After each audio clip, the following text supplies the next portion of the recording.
Hoy iniciamos, hermanos, con Juan capítulo 13.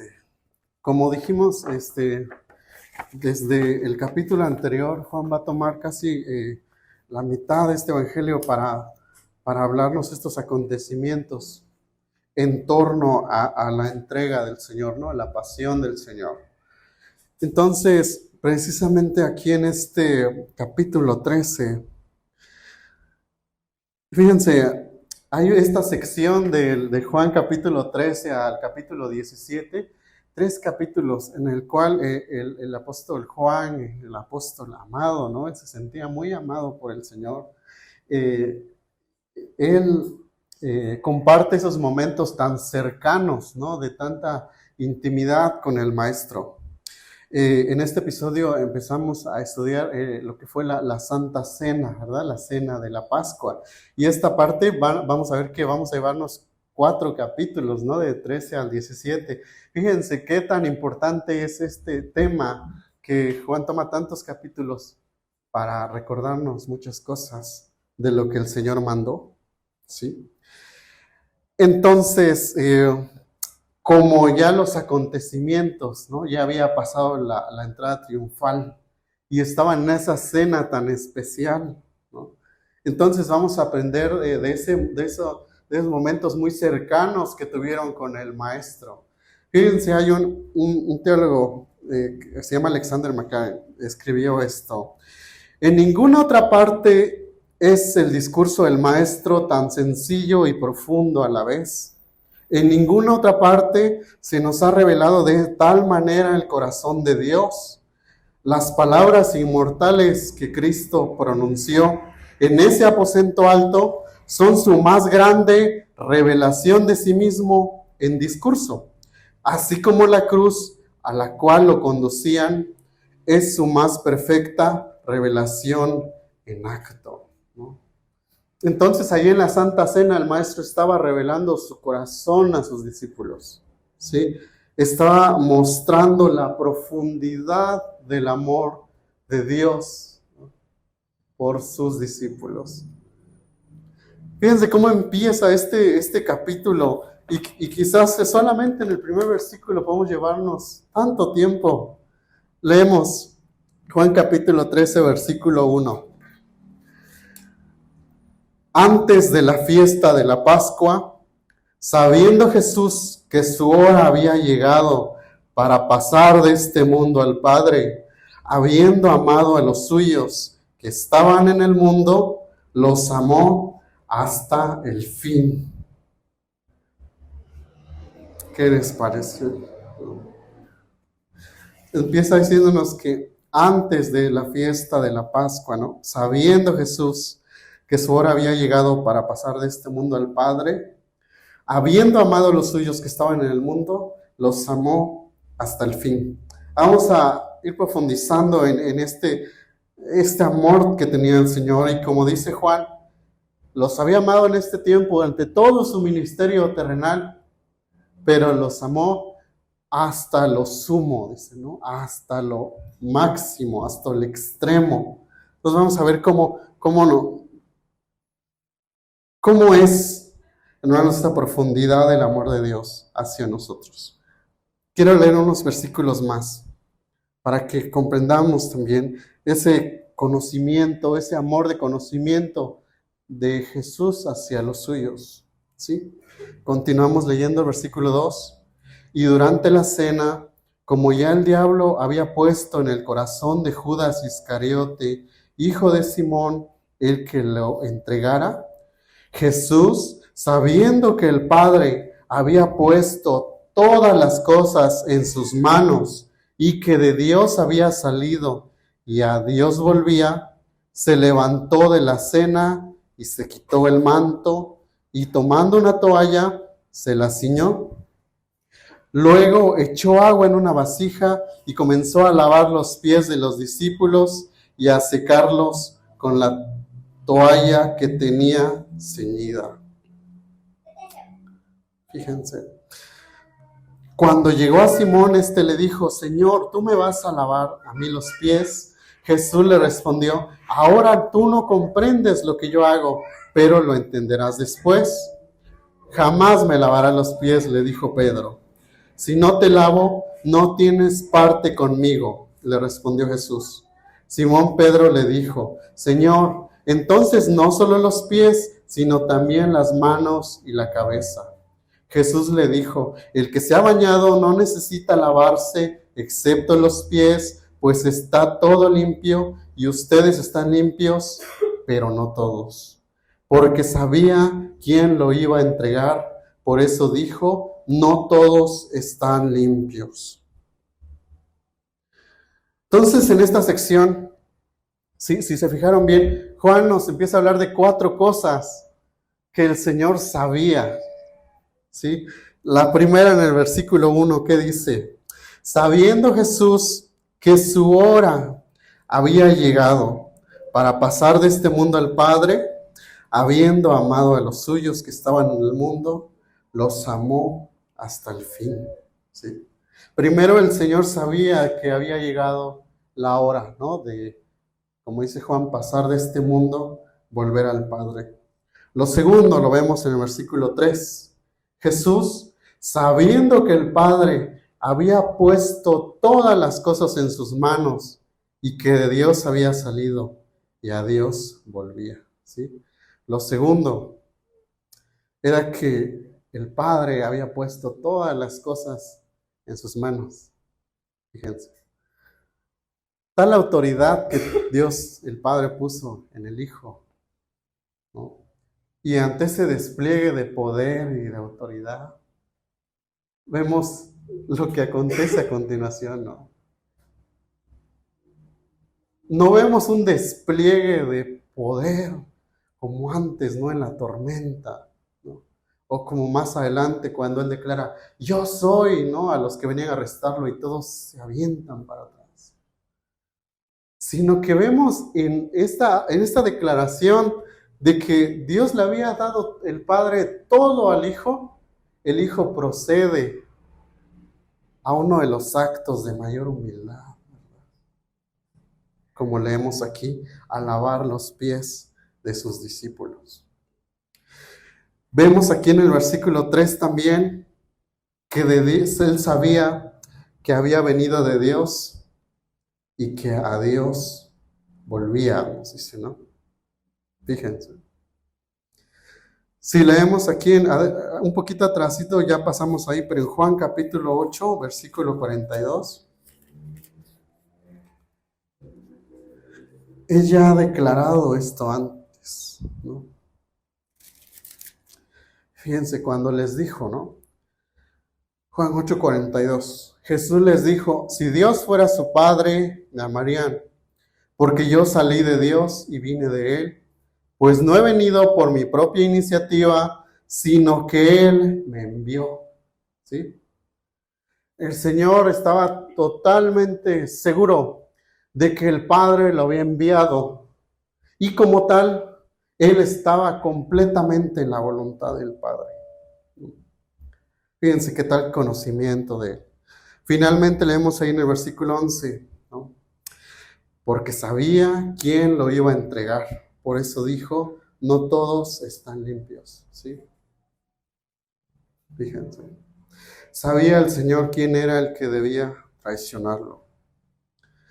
Y todo esto, cada una de estas cosas, hermanos, al profundizar en este conocimiento del Señor, fíjense, de que había llegado el momento indicado por el Padre, de que el Padre le había dado toda autoridad, todo poder, de que Él había sido enviado por el Padre y que ahora era el momento, ¿no?, después de su entrega, a regresar al Padre. Y finalmente Él sabía quién iba a entregarlo.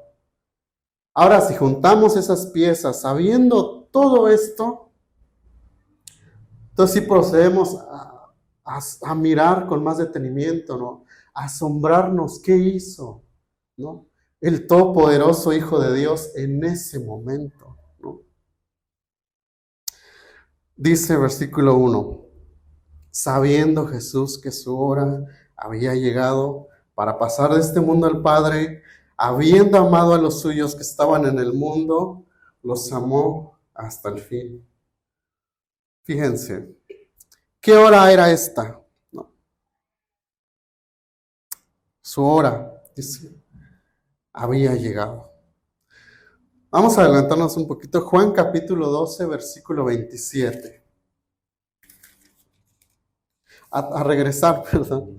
Regresar un poquito. Juan 12, versículo 27. Fíjense, lo vimos, ¿verdad? Antes. Jesús anuncia su muerte. Ahora mi alma se ha angustiado. ¿Qué diré?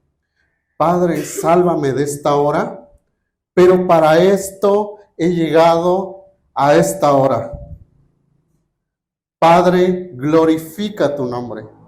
Entonces vino una voz del cielo y lo he glorificado y de nuevo lo glorificaré. Fíjense, la hora inminente de que Él tenía que entregar su vida, ¿no? En el cual Él, como dice Isaías 53, ¿no? Jehová puso en Él el pecado de todos nosotros, ¿no? Entonces ese momento crucial, más allá de la agonía de la crucifixión o de los golpes, ¿no? Realmente la agonía del Señor, hermanos, la angustia del Señor, era ese misterio de esa separación del Hijo.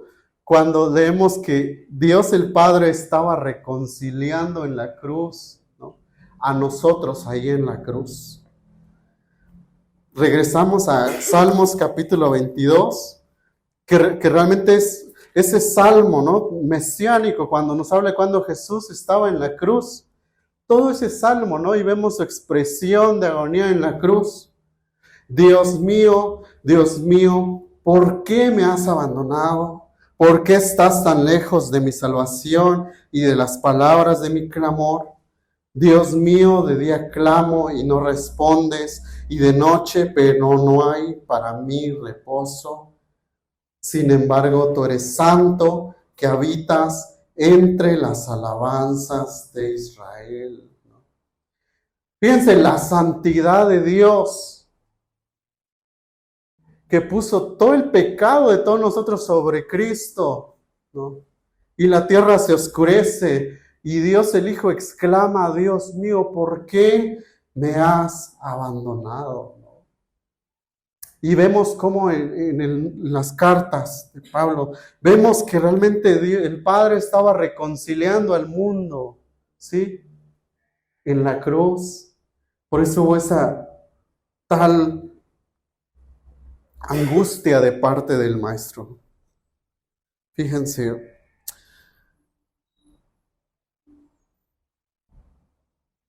¿Y cómo leemos aquí en el 12:27, ¿no? Esa oración, ¿no? ¿Qué diré, Padre, sálvame de esta hora? Pero para esto he llegado a esta hora. Padre, glorifica tu nombre. En medio de la angustia del Hijo de Dios, de la cruz que venía, ¿no? Como les digo, más allá de la cruz, es que Dios puso en Él el pecado de todos nosotros, ¿no? El Padre Dios es, como dice también la palabra de Dios, limpio es de ojos para no ver el mal. Esa reconciliación fue un suceso, ¿no? Tan sorprendente, ¿no? Que Dios el Padre, ¿qué aconteció ahí, no? Que el Hijo exclamara esto, Dios mío, ¿por qué me has desamparado? Y cuando dice, Padre, glorifica tu nombre, fíjense, y el Padre, ¿no? Responde desde el cielo, ya lo he glorificado y de nuevo lo glorificaré. La hora había llegado de que el Hijo glorificara al Padre en su muerte y resurrección.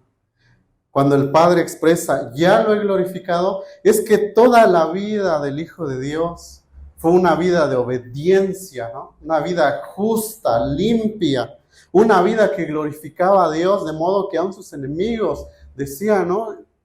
Nadie ha hablado como él, ¿no? Y cuando dice, lo glorificaré, está apuntando a la cruz, que el Hijo sería glorificado, que el Padre sería glorificado, ¿no? Fíjense, se refiere a la hora en que debía partir de este mundo al Padre. ¿Se dan cuenta cómo lo escribe Juan aquí? Sabiendo Jesús que su hora había llegado para pasar de este mundo al Padre. ¿Ven cuánta suavidad hay? ¿Qué ternura hay ahí? Hay como una sombra de la cruz, pero aquí no se menciona, solo es una sombra. Dice, Jesús iba a pasar de este mundo al Padre, pero aún no se había revelado totalmente todo ese acontecimiento que iba a ser la cruz, ¿no? Toda la agonía, como dijimos, toda esa reconciliación del Cordero de Dios, ¿no? Y fíjense, Jesús sabía el tiempo determinado en el que iba a ocurrir su hora de entrega. Fíjense, y estos son los misterios también que nos asombran, hermanos. El último libro de la Biblia, Apocalipsis, capítulo 13, versículo 8, dice que Él es el Cordero que fue inmolado desde el principio del mundo, ¿no? Sí. Esa entrega del Hijo antecede la creación, ¿no? Antecede, antes de que cualquier cosa existiera, el Cordero, nos dice la palabra de Dios, fue inmolado desde el principio del mundo. El apóstol Pedro nos da más claridad. Vamos a 1 Pedro capítulo 1, versículo 18.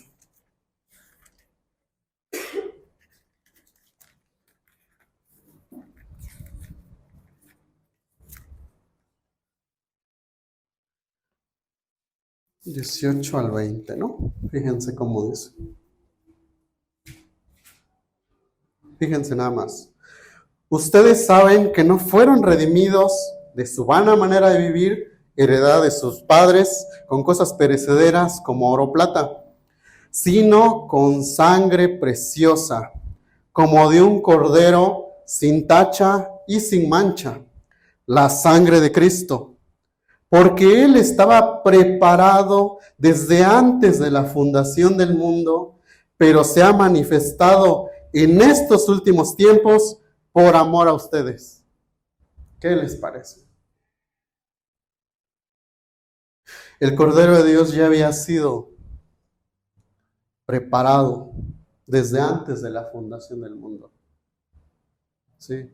Y eso nos habla de una redención que, como dijimos, va más allá de que nosotros hayamos dicho, yo quiero ser un seguidor de Cristo, yo quiero obedecerle. No, que ha dicho el Señor varias veces, no, me escogieron ustedes a mí, yo los escogí a ustedes, ¿no? ¿Y qué más dijo? Todo lo que el Padre me da, vendrá a mí, y al que a mí viene, no lo echo fuera.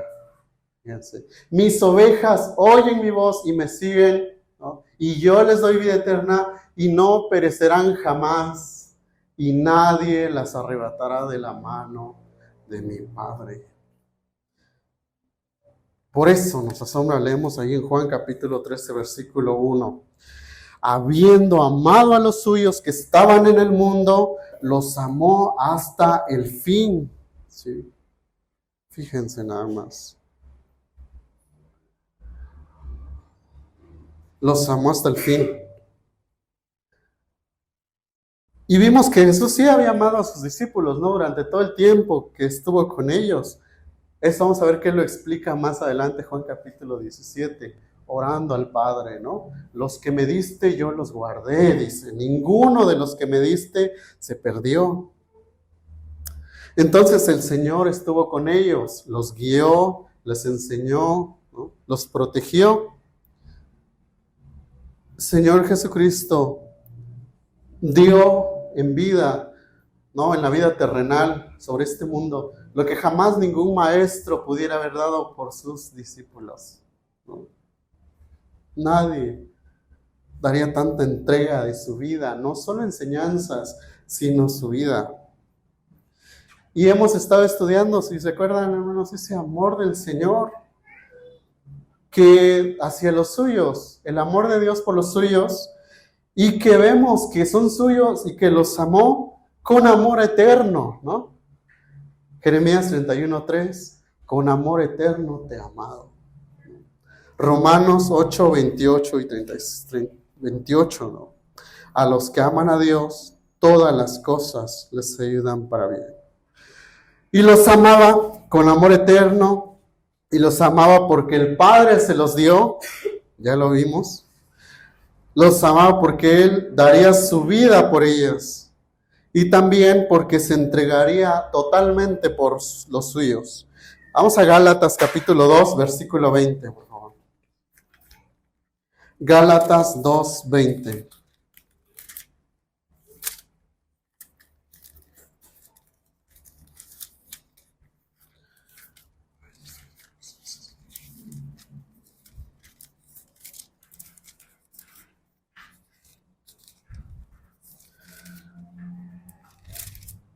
Fíjense cómo dice: con Cristo he sido crucificado, y ya no soy yo el que vive, sino que Cristo vive en mí, y la vida que ahora vivo en la carne, la vivo por la fe en el Hijo de Dios, el cual me amó y se entregó a sí mismo por mí, ¿no?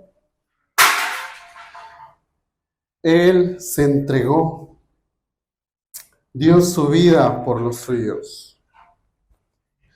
Isaías capítulo 53, versículo 10. Vamos a ver.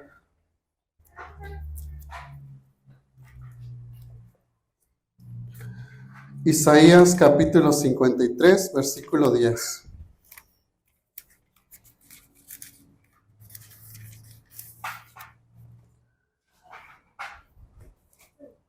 Vemos la totalidad de la entrega del Hijo de Dios. ¿Qué dice? Isaías 53, 10. Pero quiso el Señor quebrantarlo, sometiéndolo a padecimiento. Cuando Él se entregue a sí mismo como ofrenda de expiación, verá su descendencia, prolongará sus días, y la voluntad del Señor en su mano prosperará. Era tal su entrega que se sometió al juicio justo del Padre, ¿no? Llevando el pecado de todos nosotros. Dice que el Padre quiso quebrantarlo, sometiéndolo a padecimiento. Y Él se entregó a sí mismo como ofrenda de expiación. Fíjense. Por eso les digo, ¿cómo tanto encontramos aquí? Habiendo amado a los suyos. Jesús había amado a los suyos durante su vida, ¿no? Aquí su ministerio terrenal. Pero Juan nos dice, aún no terminaba de amarlos. Él los amaría hasta el final. Vemos que es hasta el final de su vida, como acabamos de leer, ¿no? Isaías 53, 10. Además, prometió estar con los suyos todos los días, ¿se acuerdan? Hasta el fin del mundo, dijo. Y cuando dice hasta el fin, lo que nos está diciendo es que los amó en la mayor medida posible, ¿no? Hasta el extremo, hasta lo sumo, lo máximo, nada más. Fíjense. Fíjense. Y llama la atención también ahí, cuando vemos de ese amor del Señor que se entrega por los suyos. Como dice, los amó hasta el fin, ¿no? Y también ese que amó a los suyos hasta el fin, nos está enseñando de que el Señor ama a los suyos siempre, ¿no? Conociéndolos bien. Vemos más adelante, el Señor sabía a quién le iba a entregar, ¿no? Que realmente el Señor va a aclarar que Judas no era de los suyos. No estaba limpio, pero Él amó a los suyos, conociéndolos tal cual, El otro evangelista, Lucas, en este episodio nos muestra que ellos empezaron a discutir quién era el mayor en la última cena, quién iba a tomar el lugar principal. Y aún así el Señor viéndolos ahí discutir, ¿no? Dice Juan, los amó hasta el fin, ¿no? Él nos conoce, hermanos, eternamente, profundamente, completamente, ¿no? Nunca debemos temer de que digamos, Señor, si supieras esto de mí ya no me amaras, ¿no? O no puedes enterarte, ¿no?, de lo que hice. El Señor nos conoce, hermanos, y Él conoce nuestras fallas, conoce, se acuerda de nuestra condición, ¿no?, que somos polvo. Él nos conoce mejor de lo que nosotros nos conocemos a nosotros mismos. Y Él nos ama hasta el final. Y fíjense que aun cuando decía la profecía y se cumplió de que iban a arrestarlo y todos corrieron, ¿no? A pesar de que todos iban a abandonarlo, Él todavía dijo, nadie tiene amor más grande que este, ¿sí? Que el que da su vida por sus amigos, y ustedes son mis amigos, ¿no? No les asombre, hermanos, no somos buenos amigos nosotros. Cuando enfrentamos dificultades, ¿no?, o adversidad, huimos, ¿no? Nos vamos. O en el Getsemaní, cuando todos cansados del sueño, durmiendo, el Señor ora conmigo, mantente despierto, y regresa ¿cuántas veces? Y nos encuentra durmiendo, ¿no? El Señor todavía dice, nadie tiene más grande amor que este, ¿no? Fíjense. Vamos a Hebreos capítulo 5, versículo 8.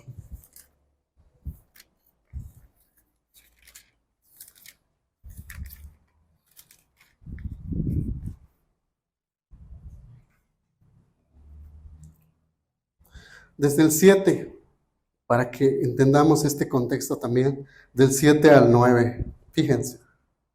Hebreos 5, del 7 al 9. ¿Cómo expresa esto? Cristo, en los días de su carne, habiendo ofrecido oraciones y súplicas con gran clamor y lágrimas al que lo podía librar de la muerte, fue oído a causa de su temor reverente.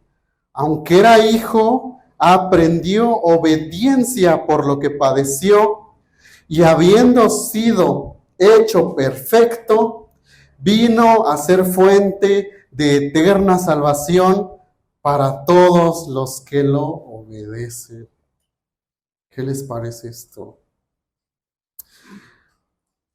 El Señor amó tanto, ama tanto a los suyos, hasta el extremo, como dice Juan, y vemos aquí en Hebreos capítulo 5, que Él nos amó hasta completar totalmente nuestra salvación, ¿no?, hasta la última gota de la copa de la ira. Fíjense, aunque era hijo, aprendió obediencia por lo que padeció, y habiendo sido hecho perfecto, vino a ser fuente de eterna salvación para los que lo obedecen, ¿no? Hay un ancla ahí, hermanos, de la salvación, es una salvación eterna, ¿sí? Una salvación que no va a naufragar. Fíjense, para todos los que lo obedecen. Vemos también, como ya dijimos aquí, leemos Juan. Leemos en el versículo 11, porque sabía quién lo iba a entregar, por eso dijo, no todos están limpios, ¿sí? Ya vimos que en el versículo 2, y durante la cena, como ya el diablo había puesto en el corazón de Judas Iscariote, hijo de Simón, el que lo entregara, ¿sí? Fíjense. Vemos el corazón de Judas, que era un corazón donde el diablo fácilmente podía entrar y poner sus deseos ahí, ¿no? Satanás, el diablo, ya había puesto en el corazón de Judas Iscariote para que lo entregara. Fíjense, el Señor les dice a sus discípulos,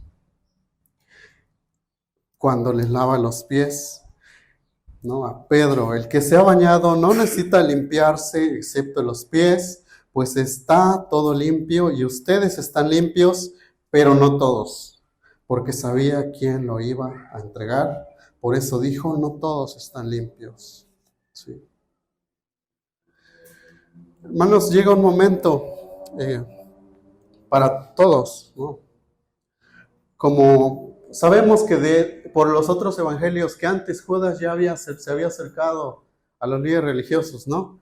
¿Cuánto quieren, cuánto me dan para que yo se los entregue? Su corazón era un corazón malo, que nunca, no había sido limpiado, ¿no? Era un ladrón, dijo antes, ¿no? Que agarraba de la bolsa. Entonces vemos que Judas llevaba tiempo reflexionando en lo que iba a hacer, ¿no? Con premeditación, y sabía que había una recompensa, ¿no? Por el Señor, fue y lo vende, ¿no? Entonces llegó en el momento, como llega en el momento en el corazón de que se toma la decisión consciente, hermanos, de ceder a la tentación o resistirla, ¿no? Como nos dice Santiago capítulo 1, bienaventurado el varón que soporta la tentación. Sí. En cambio vemos que el que cede, ¿no? Da luz al pecado, y el pecado, habiendo sido concebido, da luz a la muerte. Entonces vemos este ejemplo, ¿no? De Judas, un corazón rebelde, no amaba al Señor, no amaba a los discípulos. Al final solamente se reveló su corazón. Y el Señor sabía todo esto. Leemos el capítulo 3. Jesús, sabiendo que el Padre había puesto todas las cosas en sus manos y que de Dios había salido y a Dios volvía, se levantó de la cena y se quitó el manto y tomando una toalla se la ciñó. Luego echó agua en una vasija y comenzó a lavar los pies de los discípulos y secárselos con la toalla que tenía ceñida. Pensemos en esto, hermanos. Jesús sabía que el Señor Dios, ¿no? El Todopoderoso, el Padre, le había dado todo en sus manos, ¿sí? Y en el momento en el que el Señor dice ahí que Dios el Padre le dejó todo en sus manos, ¿qué hace el Señor? Juan era testigo de esto y vemos, yo me imagino con asombro, porque cómo escribe de todo lo que pasó. Fíjense. Sabiendo que el Padre había puesto en sus manos todas las cosas y que de Dios había salido y a Dios volvía, se levantó de la cena y se quitó el manto y tomando una toalla se la ciñó. Luego echó agua en una vasija y comenzó a lavar los pies de los discípulos y a secárselos con la toalla que tenía ceñida. Yo creo, hermanos, y veo aquí que Juan se asombró de lo que estaba viendo. Y todos. Y cuadra con esa escena cuando todos están discutiendo también quién es el mayor, quién va a tener el lugar principal, ¿no? Entre los discípulos, ¿no? ¿Quién era el más importante? Y el Señor, que realmente es el más importante, ¿no? El que tiene toda autoridad. ¿Cómo dice ahí? Se levantó de la cena, se quitó el manto, tomó una toalla, se la ciñó. Paso a paso todo lo que el Señor está haciendo, y Juan, yo creo como nosotros, no, difícilmente no, nos asombra lo que podríamos ver, ¿no? Fíjense nada más.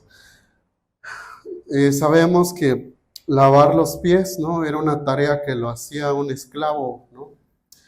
Quien se ceñía la toalla, ¿no? Quien se amarraba la toalla para lavar los pies era un esclavo en ese tiempo, en la cena, ¿no?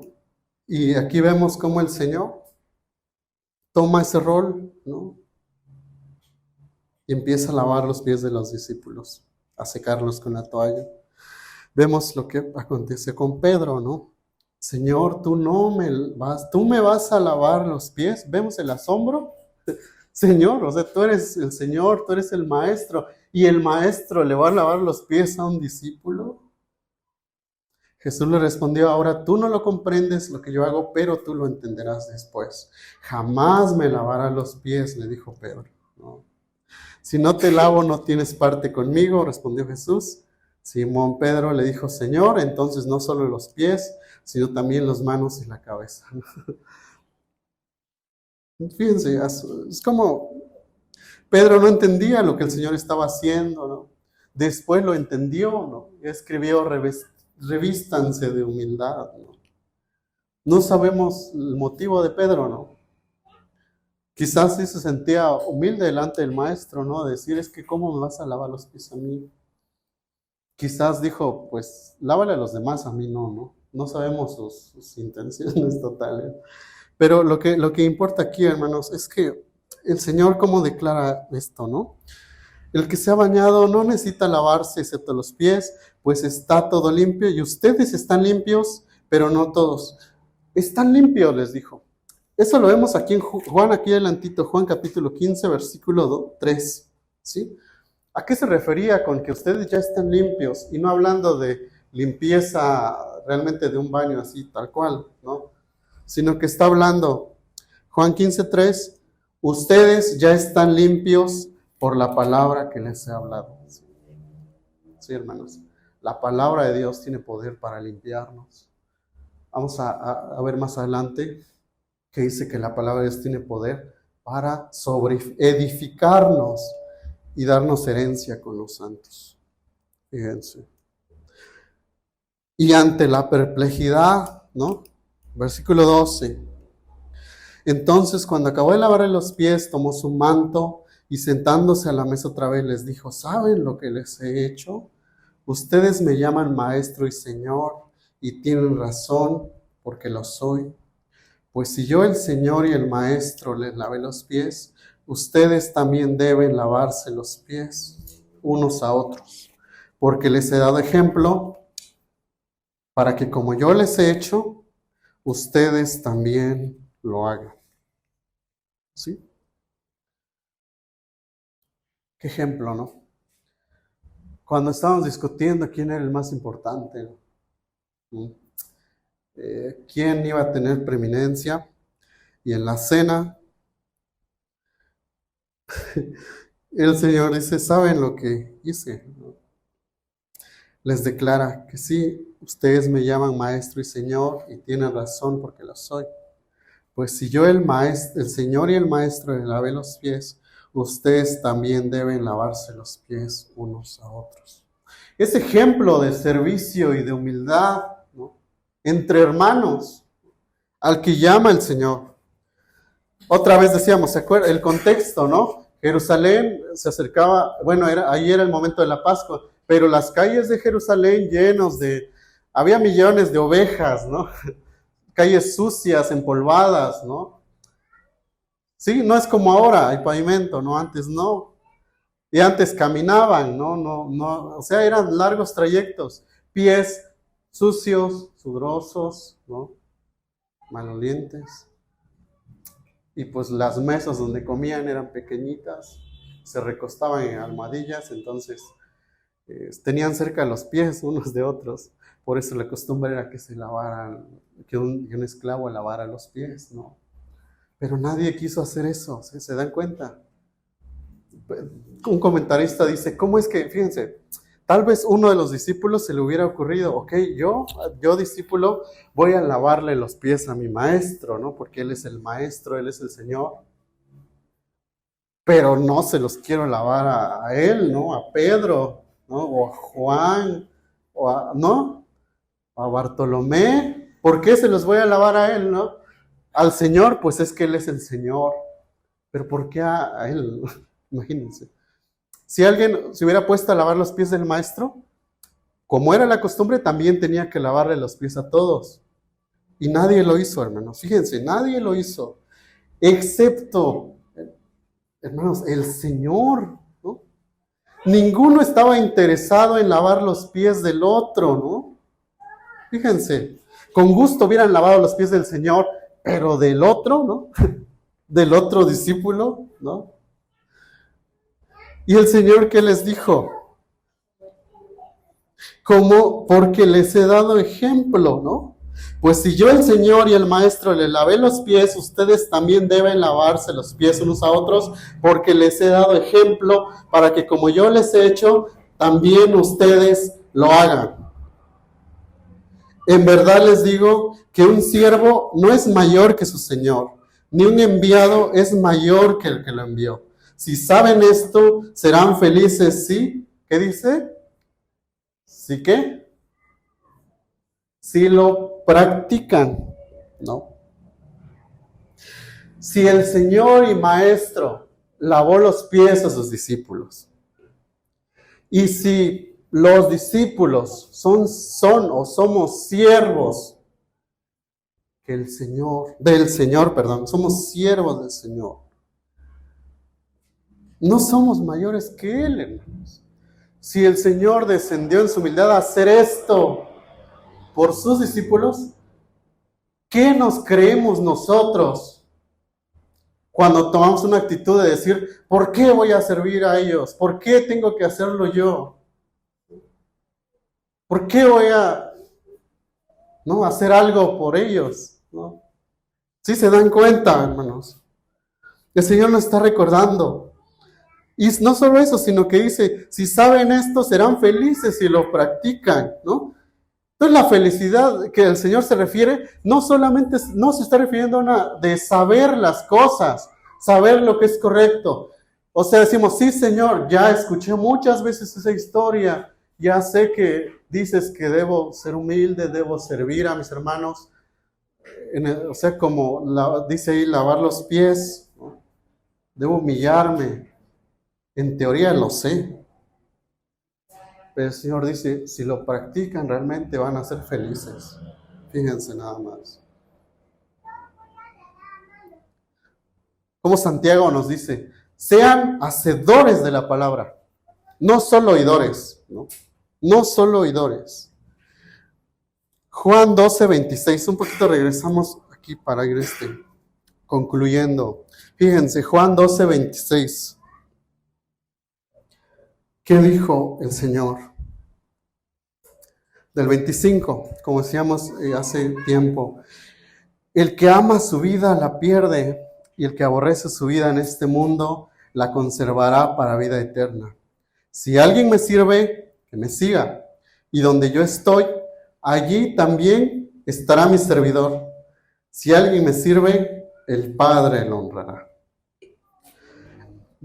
Hermanos, un seguidor de Jesús, un cristiano, es un servidor de Jesús. Eso va muy unido, eso no se va a separar jamás. Sí, hermano. Un cristiano es un servidor. Y si no es un servidor, no es un seguidor de Jesús. Fíjense, el Señor dijo eso. Donde yo estoy, allí también estará mi servidor. ¿Sí? El Señor está humillado ahí lavando los pies de sus discípulos. ¿Qué dijo? Mi servidor también va a estar ahí. Si alguien me sirve, el Padre lo honrará. No basta decir soy cristiano, sigo al Señor. Si no sirvo al Señor, si no sirvo a la iglesia, que al final es el cuerpo de Cristo, hermanos. Fíjense. Entonces al Señor, cuando nos dio este ejemplo de humildad tan grande, y Él no lo hizo por debilidad, porque dice que lo hizo desde la posición más alta. ¿Qué dice Juan? El Padre le había puesto todo en sus manos. Sí. Concluimos con esto. Vemos aquí de esa manera el gran amor del Señor. Y fue una vida no solo de entrega en la cruz, sino una vida en servicio a los discípulos, ¿no? ¿Y cómo somos los discípulos? Pues como ellos, peleamos, ¿no? Nos enojamos. No queremos servir, no queremos humillarnos. Sin embargo, el Señor nos ama, ¿no? Y nos recuerda que si Él hizo esto, Si Él siendo el Maestro, el Señor, sirvió de esta manera, sirvamos también nosotros, ¿no? Consideremos el alcance de su amor y su entrega. Él vivió una vida de servicio. Eso dijo, ¿no? Él vino para servir y dar su vida en rescate por muchos. Entonces Él manda esto. Esto es un mandamiento, hermanos, el servir al Señor. Pues si yo, el Señor y Maestro, les lavé los pies, ¿no? ¿Qué dice? Así hagan también ustedes, unos a otros, ¿no? Les he dado ejemplo para que como yo les he hecho, también ustedes lo hagan, ¿no? Señor nos llama realmente, hermanos, a vivir una vida en servicio, pero un servicio dispuesto como Él. Él sabía que todo le pertenecía, ¿no? Él sabía que todo era de Él. Y sin embargo, sabiendo todo esto, hermanos, el conocimiento no fue motivo para la arrogancia, ¿no? Sino más bien nos demostró la humildad, ¿no? Al servir a los discípulos. Y ese llamado, hermanos, si nos llamamos discípulos, si nos llamamos cristianos, servidores del Señor, sirvamos. El Señor dijo, si alguno me sirve, que me siga, ¿no? Es lo mismo, si alguno me sigue, que me sirva. Ese es el mandato, hermanos del Señor. Oramos. Señor nuestro Dios, Señor, que su palabra, Señor, nos ha prometido que su palabra rinde fruto para lo que lo envió, y producirá fruto, y eso es un hecho, Señor. Señor, pedimos que de verdad, Señor, transforme nuestro corazón. Señor, que en lo que haya que limpiar, Señor, sea limpio, Señor. Que en todo lo que haya de corazón endurecido, de enojo o de actitudes, Señor, que no le agradan, Señor, sean quitadas, sean transformadas, Señor, por el poder de su Espíritu, Señor. Ayúdenos, Padre, ayúdenos a ser discípulos de verdad, Señor. No solo hablar, no solo el domingo. Transfórmenos de verdad, Señor, que seamos testigos suyos en la semana y con nuestros hermanos, Señor. Señor, ayúdenos, Señor, a ser humildes, reconocer que si el Maestro lo hizo, nosotros, ¿por qué no habríamos de servir a los demás? Señor, nuestras vidas están en sus manos, Señor, y Señor, queremos ser hijos obedientes como su palabra nos llama. Ayude a cada uno de nosotros y gracias por su palabra, Señor, que siempre es fiel para lograr su objetivo en nuestras vidas. Oramos en el nombre de Cristo Jesús. Amén.